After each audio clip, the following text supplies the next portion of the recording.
Hi, next I want to talk to you about summarizing a text. Summarizing informative text. You also need to remember you have to have a title, an author. You're going to have a main topic when you're summarizing something, and then you're going to have some main ideas. Most often you'll have 3 main ideas, and you're going to support those with the most important supporting details.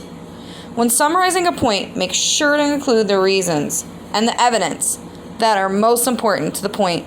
Summarizing the most important points appropriately will help you summarize the text as a whole. Remember, only the most important points will you summarize. Next, let's talk about reliable resources.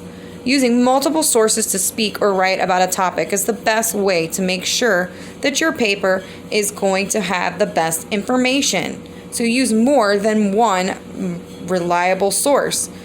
Okay? Writers gather information from more than one source to answer a question. First, they gather information, and the next step is to organize this information. Thank you.